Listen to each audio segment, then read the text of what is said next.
Hello साथियों, एक और नई क्लास में आप सभी का स्वागत है। अपन बात कर रहे थे बायोटेक के बारे में। बायोटेक की एक क्लास कंप्लीट हो चुकी थी। उम्मीद करता हूं कि आपको बढ़िया तरीके से समझ में आ चुकी होगी। बायोटेक की सेकंड क्लास है जिसमें अपन कंप्लीट बायोटेक कंप्लीट कर देंगे। ठीक है, एक बार अपन देख लेते हैं कि अपन कौन कौन से टॉपिक पढ़ने वाले हैं। जैव प्रौद्योगिकी अपनी चल रही है, आज कंप्लीट हो जाएगी। बाद में अपन बात करें तो नैनो प्रौद्योगिकी है, इसकी क्लास कंप्लीट हो गई है। उम्मीद करता हूँ कि आपको नैनो प्रौद्योगिकी है वो समझ में आ गई। फिर अपन देखेंगे अंतरिक्ष प्रौद्योगिकी, बोलते स्पेस टेक्नोलॉजी, कंप्यूटर, ये थोड़ा सा इम्पोर्टेंट है, इससे सवाल ज़रूर आते हैं। फिर डिफेंस टेक्नोलॉजी देखेंगे, साथ में ही इंफॉर्मेशन और संचार प्रौद्योगिकी देखेंगे। और देखेंगे राजस्थान में विज्ञान और प्रौद्योगिकी के विकास में जो वर्तमान करंट से रिलेटेड हैं उनके बारे में अपन चर्चा करने वाले हैं गाइज। और इतना ही अपने सिलेबस में दे रखा है, टेक वाला पार्ट अपना कंप्लीट हो जाएगा। तो स्टार्ट करते हैं गाइज जैव प्रौद्योगिकी के बारे में। जैव प्रौद्योगिकी का अपन ने पार्ट 1 देखा था, लास्ट में अपन क्लोनिंग देख रहे थे। आज क्लोनिंग से आगे वाला जो पार्ट आता है देखेंगे अपन मानव जीनोम परियोजना। कौन सी परियोजना? मानव जीनोम परियोजना। मानव जीनोम परियोजना है क्या कि जीनोम में डीएनए के क्षार युग्म में होते हैं, जो जीनोम इन क्षारों का एक विशेष क्रम होता है, होना आवश्यक होता है। इस परियोजना के अंदर बात करते हैं तो इस परियोजना की जो शुरुआत होती है अक्टूबर 1990 में होती है। किसकी? मानव जीनोम परियोजना की। कहाँ से की गई? तो दूसरा याद रखना, यूएसए से की जाती है, अमेरिका के अंदर से। इसमें क्या था? दो चीज़ें मिलती हैं, एक तो अमेरिका ऊर्जा विभाग मिलता है, साथ में ही अमेरिका राष्ट्रीय स्वास्थ्य संस्थान मिलकर मानव जीनोम परियोजना की शुरुआत करते हैं अक्टूबर 1990 के अंदर। और बात की जाए तो जो मानव जीनोम परियोजना है इसकी अवधि 15 वर्ष रखी गई। कितने वर्ष रखी गई गाइस? 15 वर्ष रखी गई। 2023 के अंदर से मानव जीनोम परियोजना कंप्लीट हो जाती है। उनका उद्देश्य यह था कि 15 साल चलाएंगे और 15 साल 2023 में कंप्लीट हो जाती है। एक और याद रखना, जो मानव जीनोम परियोजना है इसका परियोजना का एक नाम आपको देखने को मिलेगा HGP रेड। क्या कहा गया? HGP रेड कहा गया। इसमें क्या था, इसी के बारे में बात करें तो इस परियोजना का जो उद्देश्य बात करें तो कोशिकाओं के गुणसूत्र में मौजूद डीएनए के क्षार अनुक्रमों का पता लगाना था। क्या लगाना था? जो मानव जीनोम परियोजना था उसका उद्देश्य था कि कोशिका के गुणसूत्रों में मौजूद डीएनए के क्षार अनुक्रमों का पता लगाना था। अब इसमें क्या होता था उसके बारे में बात करें। मानव जीनोम परियोजना है उसके अंदर बात करें तो जैसे जो कोशिका थी उस कोशिका में गुणसूत्र मौजूद होते हैं और मौजूद गुणसूत्रों के अंदर से डीएनए के जो क्षार होते हैं उनका अनुक्रमों का पता लगाना था। जैसे जवानी बरकरार रखना, बोले तो बुढ़ापे पर रोक लगाना, ये मानव जीनोम परियोजना से किया जा सकता था। दूसरा जाता है मनचाहे गुणों वाले बच्चे, ये भी आप मानव जीनोम परियोजना से कर सकते हो। जैसे कि आपको किसी को चाहिए कि मेरा जो बच्चा हो ज़्यादा इंटेलिजेंट हो, ऐसा हो, वगैरह वगैरह, सब कुछ उसके अंदर से सारे के सारे गुण समाहित होने चाहिए, तो इसका जो आप सॉल्यूशन कर सकते हो मानव जीनोम परियोजना से। ठीक है, वो भी कैसे क्या होगा कि जो उनके गुणसूत्र होंगे, गुणसूत्रों के अंदर से जो डीएनए होगा उनमें से आप चेंज करके ये काम कर सकते हो। आगे बात करते हैं, नेक्स्ट परियोजना आ जाती है गाइज, उसका नाम आता है मानव जीनोम परियोजना राइट। पहले वाली रीड थी, अब ये वाली राइट आ जाती है। इसके अंदर से क्या था, इसको जो शुरुआत होती है 2 जून 2016 को होती है और अमेरिका की दूसरी परियोजना मानी जाती है। कौन सी परियोजना? मानव जीनोम परियोजना राइट आ जाती है, पहले वाली रीड थी। इसके बारे में बात करें नाम के बारे में तो मानव जीनोम परियोजना राइट आ जाता है इसका नाम। ठीक है, इसके अंदर से क्या होता है, देखो इसको कहा गया HGP राइट कही गई इस परियोजना को। ठीक है, ये क्या थी जो अपन पहले पढ़ कर आए थे, HGP रीड थी ना, उसका ब्लूप्रिंट को पढ़ने के लिए काम में ली जाती है। ठीक है, जो भी उसका ब्लूप्रिंट होगा HBGP रीड वाले का, और इसको पढ़ने के लिए काम आएगी ये परियोजना मानव जीनोम परियोजना। इतना थोड़ा बहुत याद रख लेना। अब बात करते हैं मानव जीनोम एडिटिंग क्या होता है। तो एडिटिंग का मतलब आप जानते हो कि उसमें काट छाँट करना वगैरह वगैरह चेंजमेंट करना, उन्हीं चीज़ों को कहा जाता है। तो देखो क्या होगा, यह किसी प्रणाली में यह किसी प्राणी में की जीनोम संरचना में बदलाव करने के लिए डीएनए के क्षार युग्मों को जोड़ना, हटाना और प्रतिस्थापित करने का काम ही मानव जीनोम परियोजना या फिर मानव जीनोम एडिटिंग के अंदर से किया जाता है। एक अगर बात करें तो एक जैसे जीनोम मैपिंग भी होता है, उसके बारे में अपन ज़्यादा देखेंगे नहीं क्योंकि इतना ज़्यादा डीप हो जाएगा। अब बात करते हैं जैव प्रौद्योगिकी के अंदर से एक नाम आता है कौन सा, डीएनए फिंगरप्रिंटिंग के बारे में अपन चर्चा करेंगे। इससे रिलेटेड सवाल जरूर बन सकता है। तो बात करते हैं डीएनए फिंगरप्रिंटिंग क्या होता है। तो आनुवांशिक स्तर पर लोगों की पहचान सुनिश्चित करने की तकनीक को डीएनए फिंगरप्रिंटिंग कहा जाता है। क्या कहते हैं, जो आनुवांशिक स्तर के ऊपर लोगों की पहचान करना, क्या कहते हैं, डीएनए फिंगरप्रिंट कहा जाता है। एक और बात करते हैं तो जो डीएनए फिंगरप्रिंटिंग होता है इसको डीएनए प्रोफाइलिंग भी कहा जाता है। क्या कहते हैं, डीएनए प्रोफाइलिंग भी कहा जाता है, इसका अन्य नाम याद रखना। अब बात करते हैं डीएनए फिंगरप्रिंटिंग का यूज़ कहाँ कहाँ पर करोगे आप, उनके बारे में। जैसे किसी की पैतृक संपत्ति से संबंधित विवाद को सुलझाना है तो डीएनए फिंगरप्रिंट का यूज़ होता है। दूसरा बात करते हैं आनुवंशिक बीमारियों की पहचान करना, जैसे माता पिता से बच्चे में आना, वो सारी की सारी आनुवंशिक बीमारियों का डीएनए फिंगरप्रिंटिंग से आप कर सकते हो। दूसरा आ जाता है बच्चों की वास्तविक माता पिता की पहचान करना। कभी कभार आप ऐसे मामले देखते हो कोर्ट के अंदर से कि किसी दंपत्ति के अंदर से वो बोलती है कि ये मेरा लड़का नहीं है या फिर ये मेरा बच्चा नहीं वगैरह वगैरह। तो उन सारी चीज़ों की पहचान करने के लिए क्या करने लिया जाता है, डीएनए फिंगरप्रिंटिंग का यूज किया जाता है, जिससे उसको सॉल्यूशन किया जाता है। दूसरा जाता है आपराधिक गतिविधियों की पहचान करने के लिए भी डीएनए फिंगरप्रिंटिंग का यूज किया जाता है। अगर कहीं किसी जगह पर घटना होती है तो वहाँ पर से डीएनए कलेक्ट किए जाते हैं और जो पहले आपके पास में जो डीएनए है उनका मैच किया जाता है और जो भी आपराधिक घटना हुई है उसका सॉल्यूशन किया जाता है। ठीक है। दूसरा जाता है जितने भी शवों की पहचान करने में भी डीएनए फिंगरप्रिंटिंग का यूज़ किया जाता है। जैसे किसी की आपको लावारिस लाश मिलती है तो उसको पता लगाना मुश्किल हो जाता है, उसका फिंगरप्रिंट लिया जाता है या फिर उसको पहचान डीएनए कलेक्ट किया जाता है और उससे पहचान कर कर अपन बता सकते हैं कि ये किसकी है, स्त्री है, पुरुष की बॉडी है वगैरह वगैरह, सारी चीज़ें अपन डीएनए फिंगरप्रिंटिंग से कर सकते हैं। अब बात करते हैं नेक्स्ट आता है पॉलीग्राफ टेस्ट। पॉलीग्राफ टेस्ट क्या होता है, ये झूठ को पकड़ने वाली तकनीक होती है, ये याद रखना, ज़रूर छप सकता है आपसे।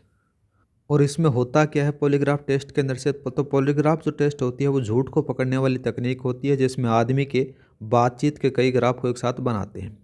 इसमें से मुख्य रूप से बात करें तो जैसे उसको पूछताछ किया जाता है तो उसकी जो हार्ट बीट है या फिर जो सांस है वो बढ़ जाती है, रक्तचाप बढ़ जाता है और जो आपकी जो पॉलीग्राफ है उसके अंदर से पता चल जाता है कि बंदा झूठ बोल रहा है वगैरह वगैरह। ठीक है। नेक्स्ट बात करते हैं नार्को टेस्ट। नार्को टेस्ट बात करते हैं, ये भी झूठ का पता लगाने के लिए किया जाता है। इसके अंदर से मुख्य रूप से बात करें तो देखो क्या क्या यूज होता है। सोडियम पेट्रोथोल आ जाता है, दूसरा जाता है सोडियम इमलेटल। ठीक है। और दूसरा बात करें तो कौन सा, इथेनॉल को डिजिटल जल में मिलाया जाता है। इन सारों का कॉम्बिनेशन करके क्या होता है कि आपको एक मिलेगा सोडियम पेट्रोथोल का इंजेक्शन लगाया जाता है इंसान को, वो आदमी बेहोश हो जाता है और बेहोश हो जाने के बाद में ऐसा नहीं कि वो बेहोश होएगा, उसको शुद्ध नहीं रहेगी, शुद्ध रहने के बाद में मतलब उससे पूछे जो सवाल पूछे जाएंगे उनका जवाब देता रहता है। इसको नार्को टेस्ट कहा जाता है। लेकिन भारतीय संविधान के अनुसार जो नार्को टेस्ट था इसको बैन कर दिया गया था। देखो यहाँ पर समझा भी रखा है। इसको क्या कहते हैं, ट्रूथ सीरम के नाम से भी जाना जाता है। उम्र के हिसाब से इसको यूज़ किया जाता है। आदमी को होश तो रहता है लेकिन क्या करता है, उससे जो सवाल पूछे जाते हैं उनका जवाब वो सही देने लग जाता है। उससे ये नहीं पता चलता या फिर वो चापलूसी नहीं कर पाता या फिर उनकी बातों को मैनिपुलेट नहीं कर पाता जो उससे सवाल पूछे जा रहे हैं। अब नेक्स्ट बात करते हैं ब्रेन मैपिंग के बारे में। ब्रेन मैपिंग क्या करता है, यह सत्य परीक्षण कहलाता है, याद रखना। और इसका जो उपयोग होता है आपराधिक मामलों को जानने के लिए किया जाता है। और इसके अंदर से जो ब्रेन मैपिंग है इसमें P300 तरंगों को मॉनिटर किया जाता है। अगर ये चीज़ें आपको आपके मॉनिटर के ऊपर आ रही हैं तो इसका मतलब पता चल रहा है कि जो अपराधी है वो झूठ बोल रहा है। इसको ब्रेन मैपिंग कहा जाता है। नेक्स्ट बात करते हैं जीन डोपिंग के बारे में। जीन डोपिंग क्या है? जीन डोपिंग में जीन थेरेपी का प्रयोग किया जाता है जिसमें से जीन के लक्षणों को अवरोधित कर दिया जाता है, जिससे शरीर में ऐसे पदार्थों का उत्पादन बढ़ाया जाता है जा सके जो शारीरिक क्षमता को बढ़ाकर अच्छा प्रदर्शन कर सकें। ये थोड़ा सा इम्पोर्टेंट है जीन डोपिंग।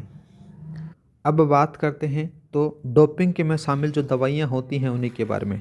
ये क्या है, आपके हार्मोन को बढ़ा देती हैं, आपकी जो स्टेमिना को बढ़ा देती हैं, आपकी शरीर है उसकी स्टेमिना को बढ़ा देती हैं, इसलिए इसका उपयोग किया जाता है। जैसे आपने बहुत सारे स्पोर्ट्स के अंदर से देखा होगा कि वो डोपिंग के मामले में पकड़ा गया वगैरह वगैरह, वो सारी घटनाएँ इसी के अंदर से की जाती हैं।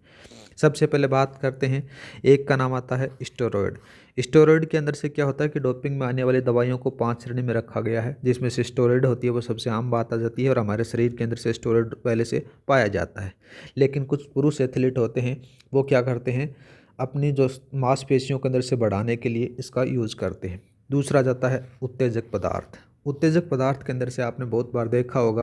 अब जैसे उत्तेजक पदार्थों के बारे में बात करें तो उत्तेजक पदार्थ होते हैं वो शरीर को चुस्त और दिमाग को तेज़ कर देते हैं। इसका इस्तेमाल जो होता है ना वो प्रतियोगिता के दौरान प्रतिबंधित कर दिया जाता है, लेकिन कुछ खिलाड़ी पहले से ले लेते हैं जिससे शरीर के अंदर से ज़्यादा ऊर्जा का संचार होने लग जाता है। एक 1994 का एक फुटबॉलर था, विश्व कप के दौरान उसने इसको यूज़ किया था, बाद में उसको दोषी पाए जाने के बाद में उसको डोपिंग के कारण बाहर कर दिया गया था। दूसरा जाता है पेप्टाइड हार्मोन, ये भी एक डोपिंग के अंदर से शामिल आ जाता है। तीसरा चौथा जाता है नारकोटिक्स आ जाता है, और नेक्स्ट आता है डायरूटेक्स आता है। ये सारी की सारी क्या है गाइज, ये डोपिंग के अंदर से शामिल दवाइयाँ आती हैं। ठीक है, आगे बात करते हैं बायोमेट्रिक के बारे में। इसके बारे में तो आप भली भांति जानते होंगे। तो बात करते हैं बायोमेट्रिक्स के बारे में। ये क्या है, विज्ञान की वह शाखा जिसमें से किसी व्यक्ति विशेष के जीवन से संबंधित आंकड़ों का अध्ययन किया जाता है, उसको बायोमेट्रिक्स कहते हैं। और बायोमेट्रिक्स होती है उसको मुख्य रूप से 2 भागों में बांटा जाता है। कितने भाग आते हैं? 2 भाग। आपने कभी कभार देखा होगा, कभी कभार ने जब आप कंपटीशन का एग्जाम देने जाते हो तो आपको बायोमेट्रिक्स 2 तरीके से किया जाता है, वही अपने पास में अपन पढ़ने वाले। एक आता है मनोवैज्ञानिक तरीके से और दूसरा जाता है व्यवहारिक गुण से। ये दोनों के दोनों आप जब एग्जाम हॉल में बैठते हो तो आपके दोनों के दोनों किए जाते हैं। अब कैसे कैसे किए जाते हैं, जैसे अगर आप ऑनलाइन एग्जाम देते हो तो आपको मनोवैज्ञानिक तरीके से बायोमेट्रिक्स किया जाता है, जैसे शरीर के अंगों के आधार पर आपका फिंगरप्रिंट लिया जाता है। ठीक है, तो वो मनोवैज्ञानिक आधार पर आ जाता है। व्यवहारिक गुण के आधार पर बात करें तो इसमें व्यक्ति के व्यवहार और के आधार पर मानकर किया जाता है, जैसे हस्ताक्षर हो गए आपके, हस्ताक्षर, आवाज़ हो गई, चाल हो गई, हाव भाव हो गई। एक आपके पास में एक शब्द भी लिखा जाता है कि मैं वो व्यक्ति हूँ जिस एग्जाम में उपस्थित होना पाया गया वगैरह वगैरह, वो भी आपका एक व्यवहारिक गुण के अंदर से शामिल किया जाता है। और वो भी क्या होता है गाइज, आपका बायोमेट्रिक्स अंदर से शामिल किया जाता है। दोनों के दोनों आपके एग्जाम के अंदर से किए जाते हैं। अब बात करते हैं कृषि और पर्यावरण के क्षेत्र में बायोटेक। तो नाम आता है कृषि से संबंधित किसका? बीजों के बारे में बात करते हैं। इसमें से बीटी कपास हो गया, बीटी बैंगन हो गया, गोल्डन राइस होगी, जीएम सरसों होगी, ये सारे के सारे क्या होते हैं गाइज, ये बायोटेक के पार्ट आते हैं। बीटी कपास के अंदर से क्या होता है, बीटी कपास में से इसके अंदर से एक जीन डाला जाता है। कौन सा? क्राई नामक एक जीन डाला जाता है, जिसके अंदर से जो बीज है ना, उस बीज के अंदर से उसको उगाया जाता है। उगाने के बाद में उसकी उर्वरक क्षमता बढ़ जाती है और जो किसान बोता है उसका लाभ ज़्यादा प्राप्त होता है। सारी की सारी कंडीशन होती हैं, अच्छी गुणवत्ता उसको मिलती है। तो ये बीटी कपास के अंदर से आपको देखने को मिल जाता है। और दूसरा जाता है बीटी बैंगन। इसके अंदर से भी इसका एक जीन परिवर्तन किया जाता है। जीन परिवर्तन करने के बाद में उन्नत किस्म के बैंगन प्राप्त किए जाते हैं, लेकिन इसके ऊपर से कुछ विवाद हो गया था, बाद में इसको क्या कर दिया गया, डिसकंटिन्यू कर दिया गया। अब बात करते हैं, नाम आता है गोल्डन राइस।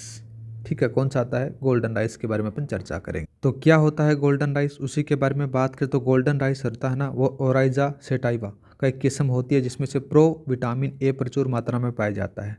और प्रो विटामिन ए मानव शरीर में जाते ही क्या करता है, विटामिन ए में परिवर्तित हो जाता है। गोल्डन राइस है ना, वो बीटा कैरोटीन के होने के कारण कि इसका जो रंग होता है वो सुनहरा पीला होता है, जिसके कारण इसके अंदर से जिन दानों के अंदर से विटामिन ए उपस्थित हो जाता है। गोल्डन राइस के अंदर से बात करें तो आपको 3 प्रकार के जीन देखने को मिलेंगे। कौन कौन से मिलेंगे, देखो उन्हीं के बारे में बात करते हैं। इन तीनों जीनों का नाम जरूर याद रखना। कौन कौन सा? पहला नाम आता है PSY। PSY जीन है, ये किससे प्राप्त होगा आपको याद रखना, डेफोल्डिल से प्राप्त होगा। दूसरा जाता है कौन सा? CRTL होगा, ये आपको बैक्टीरिया से मिलेगा। और तीसरा बात करें तो आपको किससे मिलेगा, LCY किससे मिलेगा, धान की किस्मों में उपस्थित होता है। इस प्रकार से आपको प्राप्त देखने को मिल जाते हैं। आगे बात करते हैं GM सरसों के बारे में। तो GM सरसों क्या है, इसी के बारे में बात करें तो हाल ही के अंदर से क्या होता है कि एंटीजीन के अंदर से GEAC द्वारा GM सरसों के उत्पादन के अंदर से जो निर्णय लिया गया था उसके अंदर से शुरू किया गया था। और साथ में ही इस वाली जो सरसों का जो उत्पादन है फिर इसका जो विकसित करने वाली थी वो दिल्ली यूनिवर्सिटी के अंदर से इसको विकसित किया गया था। ठीक है। और GM सरसों की किस्म आती है जिसका नाम याद रखना कौन सा, DMH11 का उत्पादन करने के लिए मंजूरी दी गई थी। ठीक है। अब बात करते हैं दूसरा, लेखो अपन जैव उर्वरक और कीटनाशकों के बारे में बाद में देखेंगे। पहले अपन देख लेते हैं पशुपालन और उद्योग के क्षेत्र में जैव प्रौद्योगिकी के कौन कौन से कार्य आपको देखने को मिलेंगे गाइज। अब पहला बात करते हैं पशुपालन के अंदर से, तो पहला नाम आ जाता है परजीवी जंतु आपको। ठीक है। परजीवी जंतु क्या होते हैं, ट्रांसजेनिक जंतु वे होते हैं जिनमें से जीनोम को किसी अन्य जाति के जीन के साथ में क्या कर दिया जाता है, बदल दिया जाता है। उनको क्या कहते हो आप, परजीवी जंतु कहा जाता है।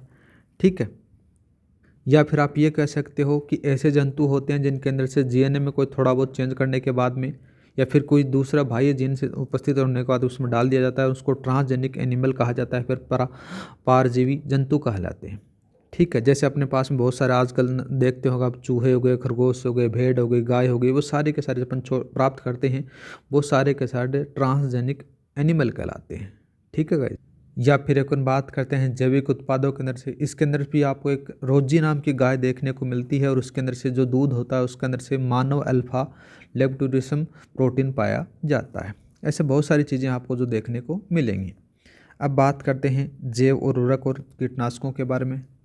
तो इसके अंदर भी आपको बहुत सारा बायोटेक्नोलॉजी का जो यूज है वो देखने को मिलता है। जैव उर्वरक क्या कहते हैं, ठीक है, जैव उर्वरक उनको कहते हैं कि ऐसे सूक्ष्म जीवाणु जो पौधों को पोषक तत्व उपलब्ध कराने में मदद करते हैं उनको जैव उर्वरक कहा जाता है। ठीक है। दूसरा बात करते हैं जैव कीटनाशक के बारे में। तो जैव कीटनाशक किसको कहते हैं, देखो फसल कीटों और बीमारियों के रोकथाम के लिए भारत में सामान्यतः परंपरागत टीकों को अपनाया गया है। परंपरागत टीके में रासायनिक और अकार्बनिक कीटनाशकों का प्रयोग करते हैं जिनको जैव कीटनाशकों का प्रमुख तत्व के अंदर से शामिल किए जाते हैं। ऐसे बहुत सारी जो चीज़ें होती हैं वो इसको यूज़ कर सकते हैं। इस प्रकार से आपकी जो बायोटेक्नोलॉजी है वो मेन जो पार्ट है वो कंप्लीट हो गया। वैसे देखा जाए तो बायोटेक्नोलॉजी एक इंजीनियरिंग के अंदर से ब्रांच होती है, बहुत बड़ा सब्जेक्ट आपको देखने को मिल जाता है, लेकिन अपने को PhD नहीं करनी। एग्जाम ओरिएंटेड जो अभी का जो करंट जो पोर्शन चल रहा है उन्हीं चीज़ों के बारे में अपने को देखना है। ठीक है गाइज, आज के लिए इतना ही, मिलते हैं नेक्स्ट वीडियो में। जय हिंद, जय भारत। क्लास की PDF आपको टेलीग्राम पर मिल जाएगी, टेलीग्राम का लिंक डिस्क्रिप्शन में दे रखा है, वहाँ पर जाकर आप ज्वाइन कर सकते हो।